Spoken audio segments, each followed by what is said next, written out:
Well, hello, everybody, and welcome to what I am just going to promise right now is going to be a fascinating and illuminating conversation. I'm Errin Haines, editor-at-large at The 19th, which is a new nonprofit, nonpartisan newsroom that's focused on the intersection of gender, politics, policy, and of course, voting.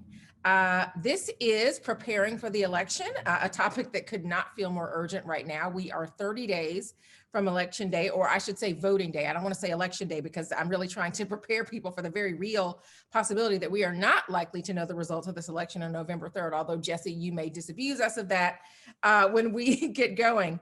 I want to quickly introduce our panelists so that we can jump right into this discussion. We have Carol Anderson, who is the Charles Howard Candler Professor of African American Studies at Emory University and author of One Person, No Vote, How Voter Suppression is Destroying Our Democracy.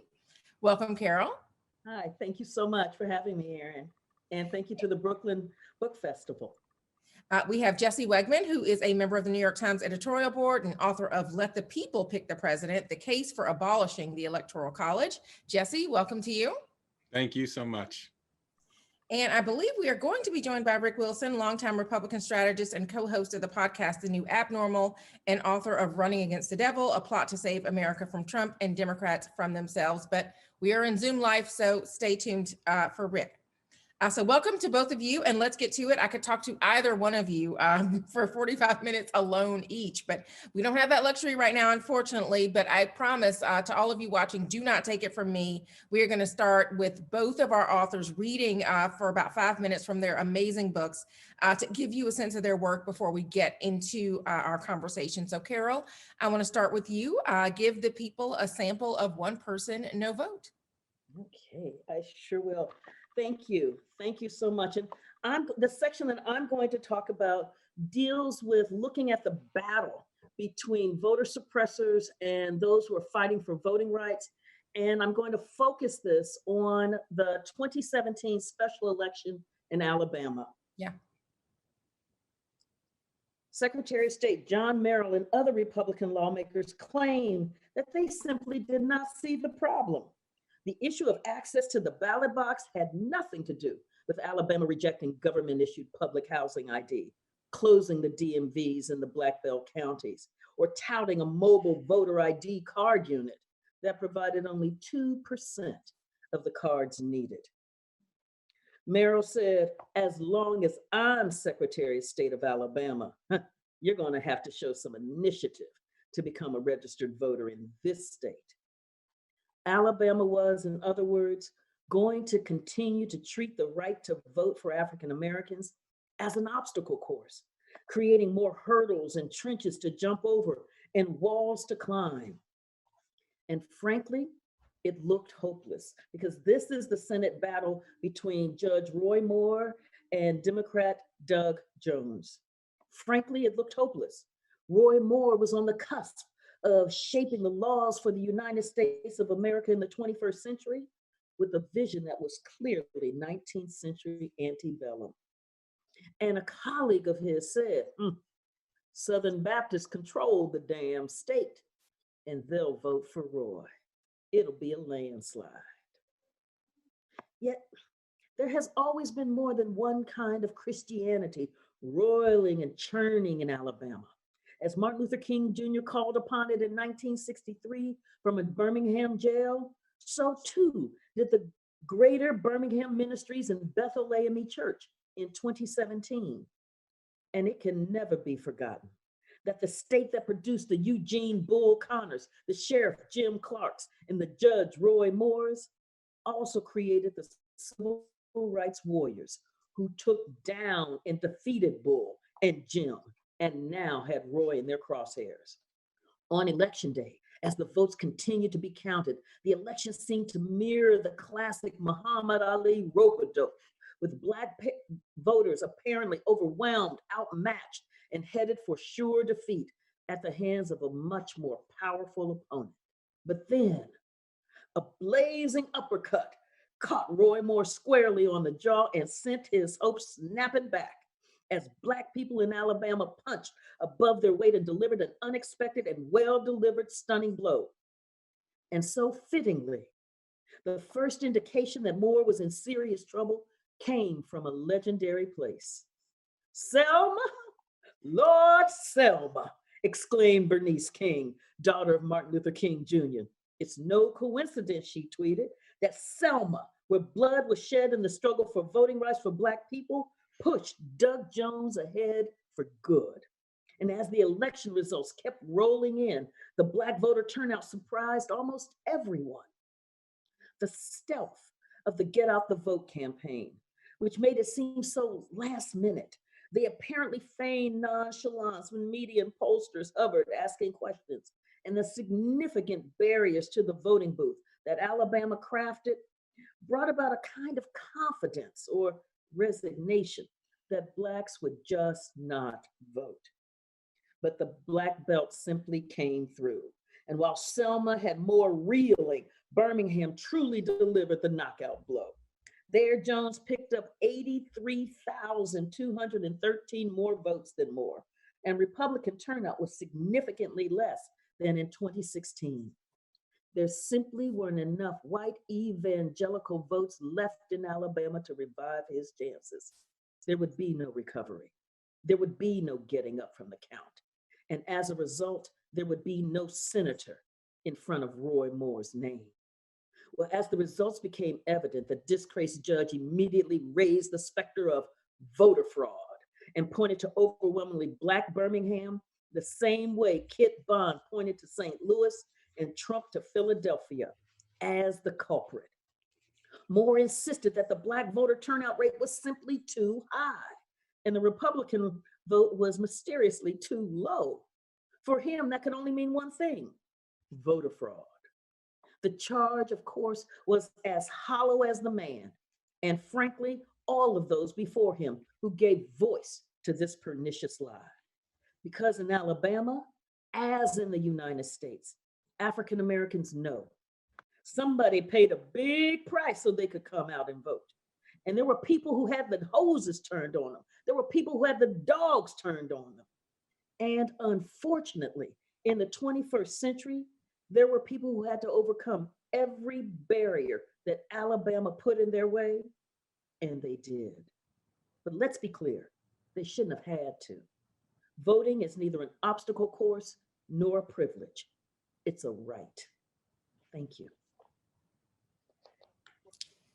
Well, see, now you all can have Carol's voice in your head when you get the book and you read it for yourself, because she really dramatizes the stakes of voter suppression so well, which is one thing among the things that I love about her and about this book.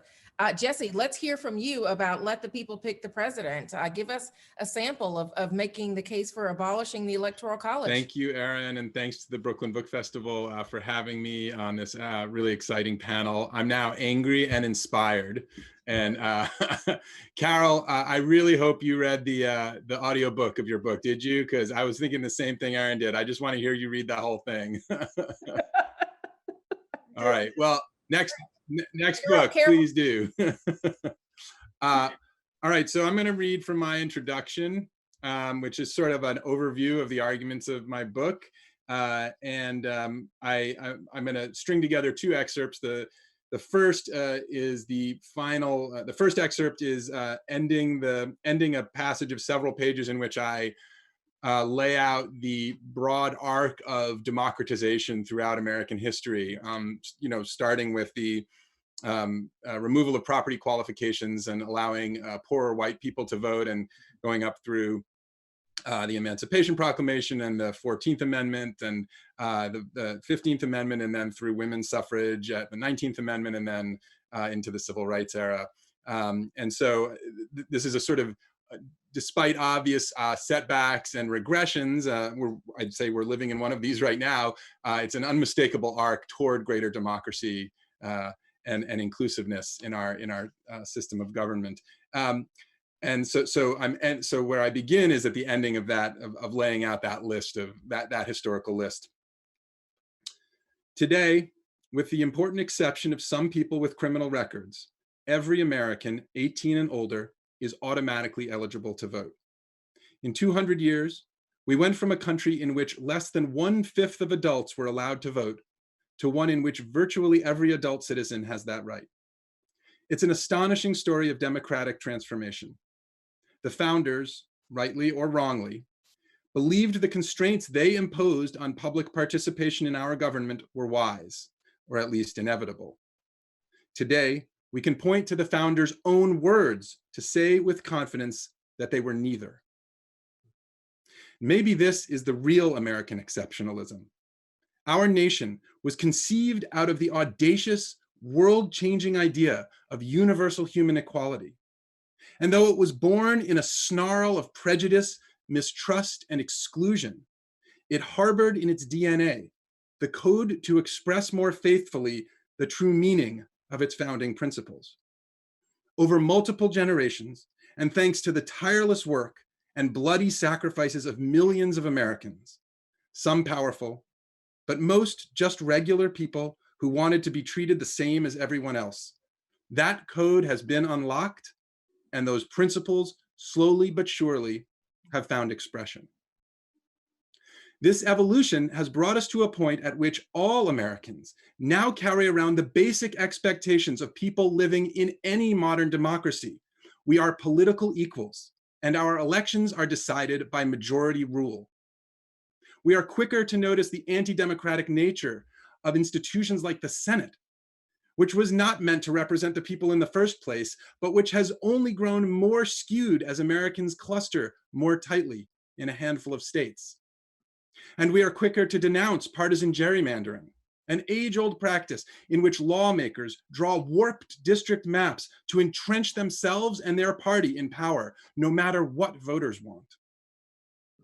In both of these cases, there's not much we can do. The Senate, which is effectively unamendable by the Constitution's own terms, is here to stay. So are partisan gerrymanders, which have become more distorted than ever with the help of modern technology, but which the Supreme Court has refused to block. Then there's the Electoral College. It too violates the core democratic principles of political equality and majority rule. We may all be eligible to vote for president now, yet all of our votes do not count the same, and the candidate who gets the most votes can lose. More than half a century ago, when America was last embroiled in a deep debate about the full scope of its democracy, the Supreme Court wrote, "The weight of a citizen's vote cannot be made to depend on where he lives." And yet under the winner-take-all Electoral College today, it does. In 2000, 537 votes in Florida weighed more than 537,000 votes in the rest of the country. In 2016, fewer than 78,000 votes in 3 states in the upper Midwest counted for more than 3 million votes nationwide. Wouldn't it be thrilling to go to the polls on election day knowing that your vote will count just as much as everyone else's, no matter where you live? Isn't it exciting to think about candidates competing everywhere for voters and for parties calibrating their platforms to appeal to all Americans rather than to the interests of a few targeted constituencies in a few battleground states? In reality, the United States is one big battleground, and the people who want to lead it should have to treat it like one. This isn't to diminish the importance of states in our federal system. To the contrary, that system recognizes that every American enjoys a kind of dual citizenship. You are a citizen of the United States, and you are, in a sense, a citizen of your state. When you vote for your governor, or your local and state lawmakers, or your senators and members of Congress, you are voting as a citizen of your state. When you vote for the president, the only person whose job it is to represent all Americans equally, you should be voting as a citizen of the United States. Everyone knows the famous opening words of the Constitution's preamble, "We, the people of the United States." What most people don't know is that those words weren't in the first draft. In its original form, the preamble read, "We, the people of New Hampshire, Massachusetts, Rhode Island," and so on. That's how it stood until the closing days of the convention, when Gouverneur Morris, a Pennsylvania delegate, changed the words to the ones we know today. The point was to emphasize what, above all, the framers were creating: one nation indivisible. In that spirit, I hope you approach this book not as a liberal or a conservative, not as a Republican or a Democrat, not as a Texan or a Californian or a Kansan or a New Yorker, but as an American. Thanks.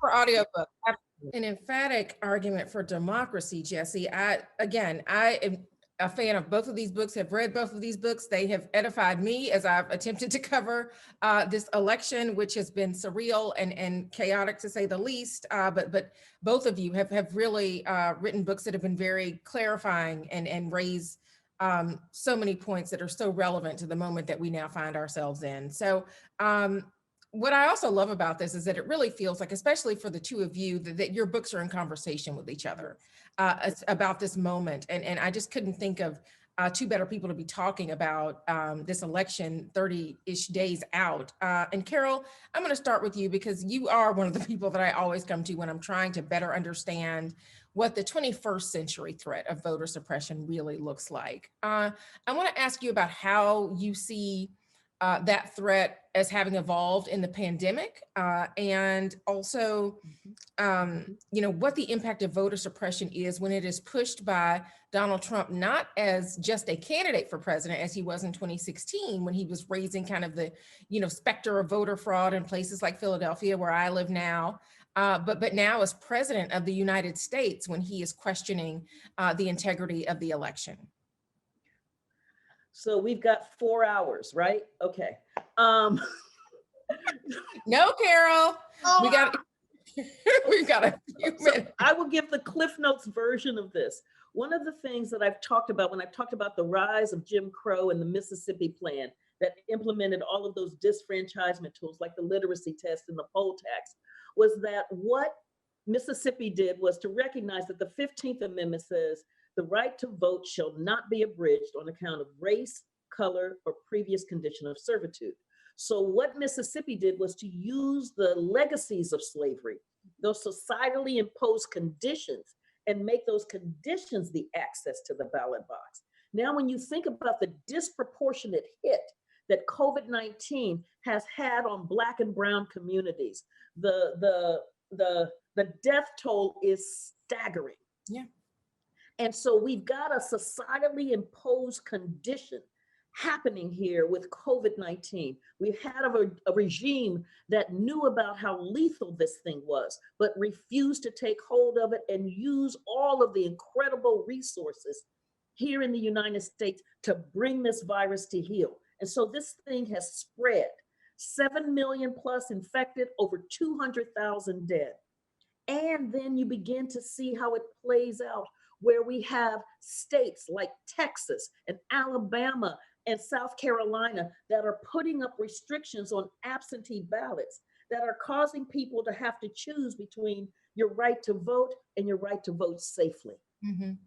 And so this is the way that it's playing, but because the stakes are so high, and because Donald Trump is Donald Trump, and we have seen the kind of shredding of all of the guardrails that people assumed were there in this democracy to protect this democracy. Instead, we see the legislature, particularly the Senate, just being absolutely debased. We see the courts being flooded with people who are right-wing ideologues and more people who have been judged unqualified by the American Bar Association, being ensconced in lifetime appointments on the bench. And so as you're seeing the shredding, we've seen the press being called the enemies of the people. So as you're seeing all of this shredding happening, what it's doing is it is creating an environment where he's calling into question the legitimacy of the election. That's what he's able to do from that perch. And so did you think you'd ever be in a space where you'd see the president going after the US Post Office and kneecapping it? Right. Because in the midst of this pandemic, people are trying to vote. And mail-in ballots are a way that real good policymakers are saying, we can protect the right to vote and protect the health and safety of our people.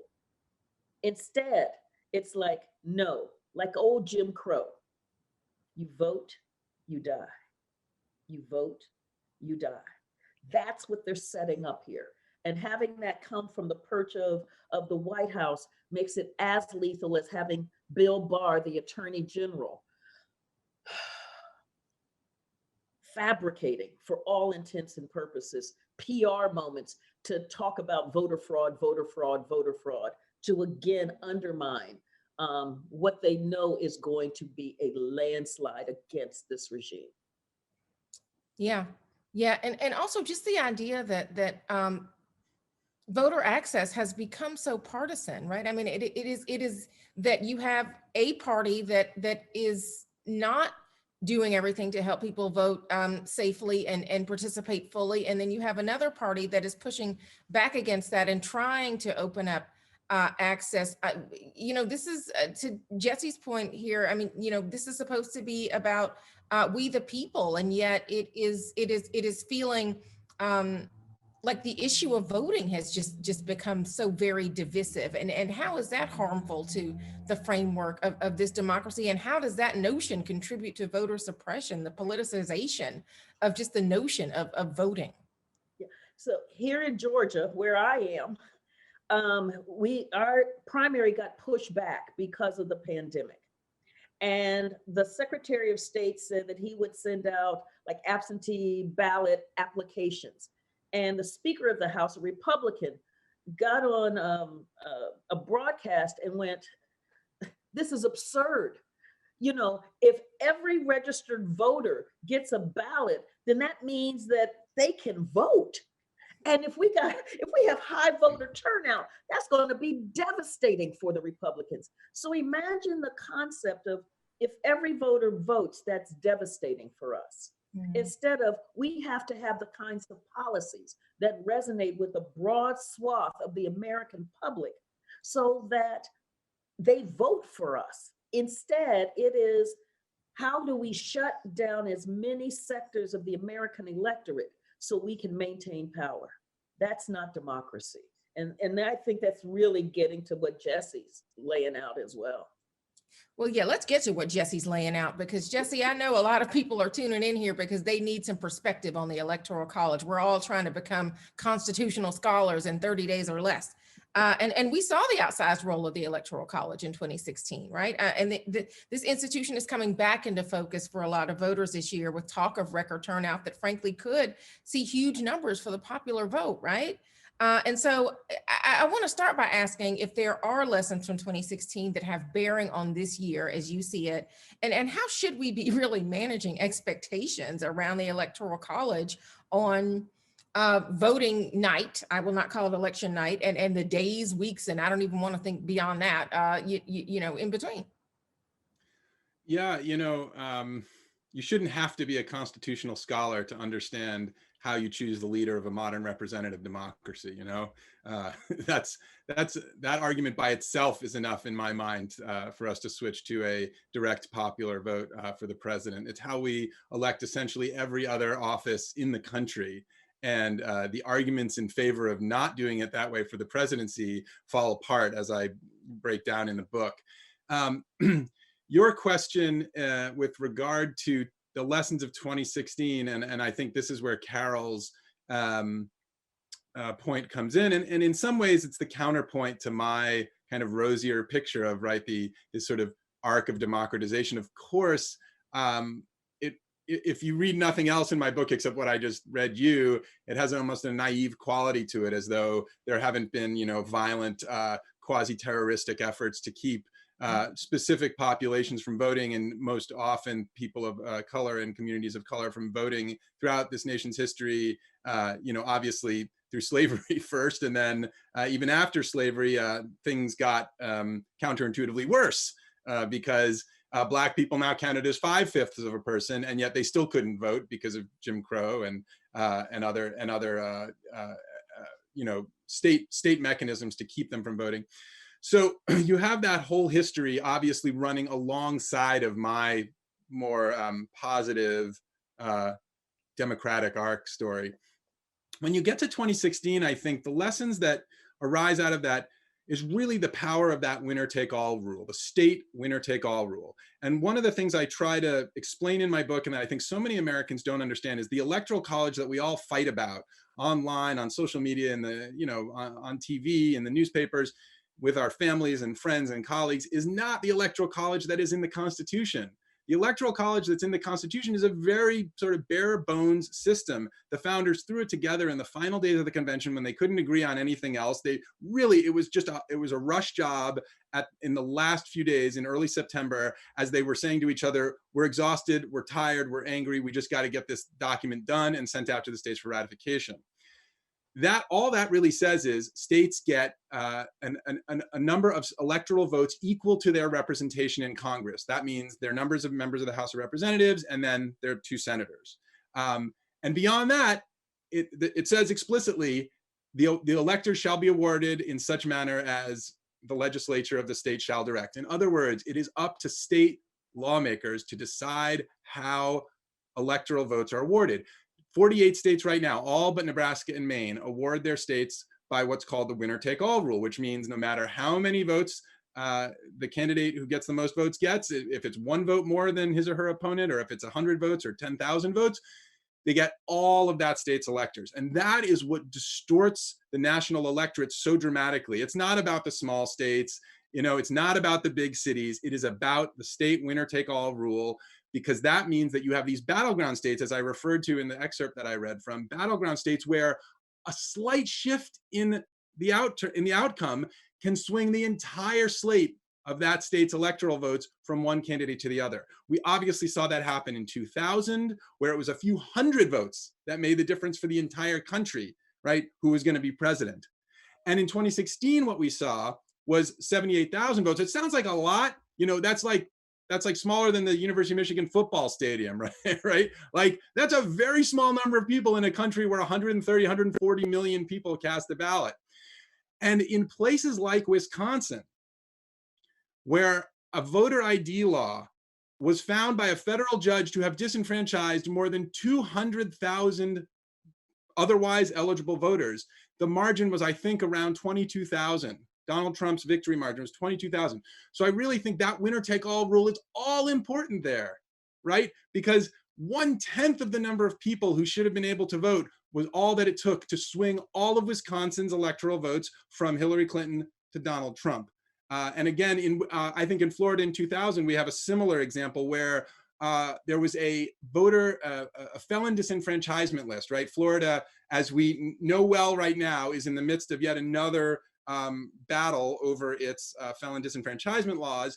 And in 2000, many people, thousands, by some measure more than 10,000 people, were wrongly included on that list. This was at a time when there was no dispute that Florida could, they didn't have the amendment in place, the state amendment in place yet. They could disenfranchise their people with criminal records. 537 votes when 10,000 people who should have been eligible to vote were not allowed to vote because of mistakes that the state later admitted on their voter rolls. That right there is evidence of how powerful that winner-take-all rule is. So I think as we approach this election, and I agree with you, it's not election day. The election is underway right now, and it may go well into December. We pray it doesn't, but it could. As we approach this period, I think what we need to pay attention to is how local laws and local practices are going to affect the outcome in those key swing states. I think Pennsylvania is obviously one of the ones we should be looking at most closely, because there's been a fight there about, that's a battleground state. It's equal, almost equal Republican and Democratic turnout, except it's a Republican legislature and it's a Democratic governor. So you got this division there. Then you have the issue of naked ballots, and are people accidentally returning a ballot where it's confusing about whether you put it in another envelope or not? Like, all of these things, small details can swing all of Pennsylvania's electoral votes from one side to the other. And that's the kind of thing that I think everyone is going to want to be paying attention to. Now, I'll just say one last thing, which is, I think there are plenty of plausible outcomes where we actually do know the result on election night. I think that would be in a scenario where Joe Biden does win in a landslide. And I think Florida would probably be the state where we learn that, because Florida does report its results, fairly complete results on election night. And so let's say Joe Biden kind of clearly wins Florida. I think the race is over at that point. But yes, there are lots of possibilities that could drag this thing out interminably. Well, wow, Jesse, thinking back to 2000, the thought that it could be up to Florida to give us an election night is very interesting, but also the hearing that we may not know until December was very sobering for this journalist. So Rick Wilson, hi, welcome to the conversation. Rick has joined us, and I'm so glad because running with the devil, come for the chapter titles, stay for the whole thing. I was riveted reading your book too. And so I want to bring you into this conversation. I was just talking with Carol just a little bit about, the president and his strategy of really casting uncertainty over the elections process, right? Particularly mail-in voting. And I want to talk to you about that strategy and what the cumulative effect that has on voters and the possible danger for our elections and how you see Democrats and regular voters being able to really fight back against this messaging around the integrity of our elections process. Well, look, this is something that Donald Trump, as a proto, at least authoritarian figure, has to do. He has to diminish the institutional framework around our country's elections and everything else, by the way. He has to reduce the trust by the public in the validity of any process that could keep him from having power for another term. He has done so with his disregard for the rule of law while he's been president. He's done so with the abuse of executive orders. He's done so with having a pet attorney general who serves basically as like an interior minister from Eastern Europe in the 60s. There are all these things that Trump has demonstrated to us before the election are now in play at and in the election. So I'm very concerned we're going to end up with an awful lot of voters who are afraid to go to the polls, an awful lot of voters who are afraid to send a ballot in by mail. Now, I know the Biden campaign, my organization, and many, many, many others are all making sure that voters are hearing that voting by mail is safe, voting by mail is effective, you ought to do it. This election can be over by the 15th or so of October at the current trend lines in terms of mail-in ballots. However, the Trump campaign has gambled, I think, very unwisely to diminish the power of mail-in votes, particularly in Florida. Now, as the resident Florida man on this call, a guy who's been in Florida politics for 30 years, I can tell you Republicans, people are always like, what's the secret sauce? Is it voter suppression? Is it this? Is that? The secret sauce in Florida Republican Party statewide success is that we ran hyper-aggressive mail-in ballot campaigns. Donald Trump has, as my grandmother would say, dropped a turd in the punch bowl of mail-in voting for Republicans. And they are terrified of it now. They think it's a fraud and a scam. She was born in 1917 in Marianna, Florida, 9 brothers and sisters. They all went to college. She was a Southern eccentric of the highest order, and I loved her. I miss her every day. But long story short, so they've turned off a lot of Republican mail-in votes in Florida. So now they're gambling on a massive election day surge of in-person voting. Now, in order to prevent too much early voting, they're trying to close as many polling places as they can. They're trying to compress as many as they can, move them out to the suburbs. Why? Why would they do that? I can't imagine. And they've basically gone into this posture of try to save the president from his own mistake. Now, in some places, the degradation of the post office is going to have an effect. I hope that is a marginal effect in the swing states, but it's going to be a measurable effect. I think we're going to end up, unless Joe Biden has a crushing victory on election night, and please, Jesus, let there be a crushing victory on election night because I could use some sleep. This is going to go out and we're going to drag it through the courts. It's going to get litigated to hell and gone. It is going to be a huge mess. It's going to hurt this country. And Donald Trump has no problem with that. He likes that. This turns it into a reality show for him.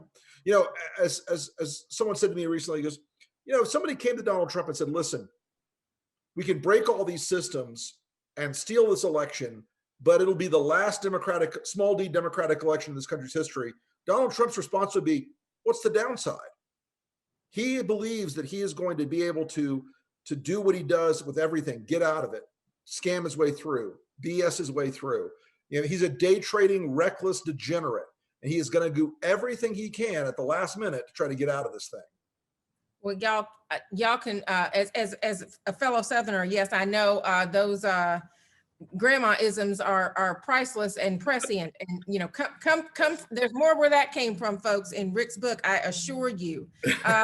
Carol, I wanted to come to you and pick up on something that Rick mentioned, because I personally have been struck in my reporting by just how many people are determined to vote in person, even as they are requesting a mail-in ballot. Mail-in ballot has become a plan B, as this whole debacle with the post office has been going on. People are like, well, I'll get my mail-in ballot, but I'll do that if I can't go to my precinct and vote in person. So I want to touch on something else that the president said that might have gone less noticed in last week's debate, which was the call for poll watchers to man precincts in Democratic areas, and saying that that was about voter integrity. Talk about the effect that this could have on voter turnout. Talk about why this is an example of modern day voter suppression.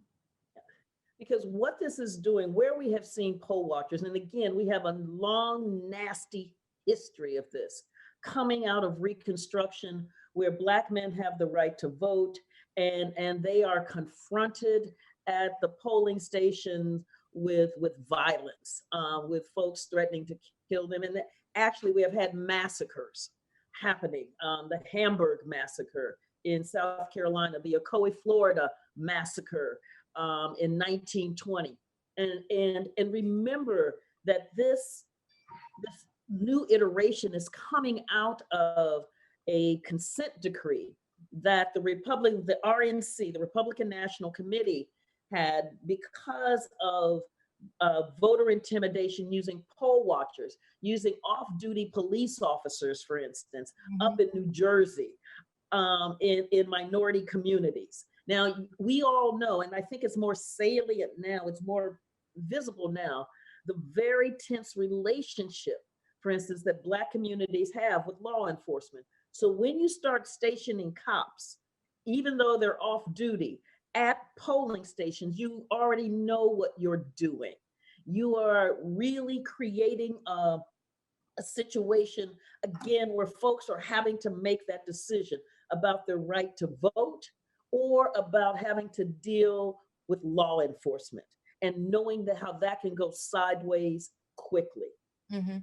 And it was just in 2018, I believe it was, because it was a 30-year consent decree, because the RNC kept, as the scholarly term would be, acting a fool.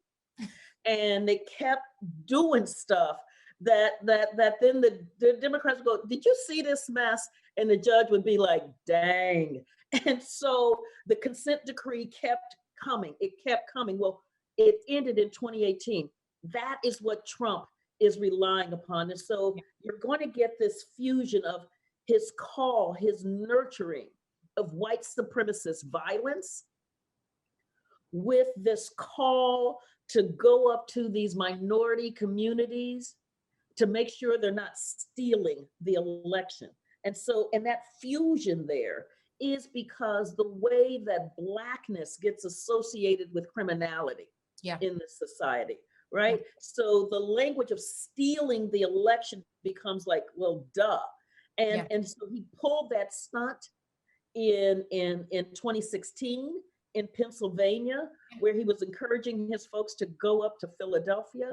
And so again, on the stage, the debate stage, he's pulling the stunt again, where he cannot disavow white supremacy, while he's also talking about, having his poll watchers coming out to make sure that his election isn't stolen from him. So, and following up with that, recruiting on his website, recruiting as well, for poll watchers, and an army of people to watch what he is doing. But let me just add quickly that as much as that's going on, I have heard people say, I'm willing to crawl through broken glass. There is a determination, knowing that with this person in the White House, Rick, I clean that up a lot. This person in the White House, that this doesn't get better. It can only get worse with him. And the only thing that can stop him right now are the people. That's why we're seeing this massive request for mail-in ballots. That's why we're seeing people banging on the doors at polling stations to let me in Kentucky. So Yeah. I'm not as worried. Okay. Well, Jesse, I want to come to you. We're running out of time here, so we're going to try to get through a couple of these if we can. But one section of your book that really did fascinate me was when you talked about Section 2 of the 14th Amendment. I'm wondering if you can just quickly tell people about what Section 2 of the 14th Amendment says and whether you think it may need to be enforced in 2020. Sure. You know, so Section 2 is the actual eradication. It effectuates the eradication of the 3/5 clause from the Constitution. And the way it does that is by saying any state that disenfranchises any member of any adult male in its population, and obviously at the time only men could vote, men over 21, any state that does so will lose representation in Congress in proportion to the number of men over 21 who are eligible to vote that it disenfranchises. That is the way you say no more counting your black slaves as 3/5 of a person for purposes of representation. It sounds like a great idea, right? It's a very straightforward way of saying you violate this, you get punished in proportion to how you violated it. If you keep 1/3 of your population from voting, you lose 1/3 of your representation in Congress. That seems like a pretty good incentive to make sure that everybody has the vote, or everybody at the time who is eligible has the vote. Only one problem: Section 2 of the 14th Amendment has never once been invoked in American history. It has never once been enforced in American history.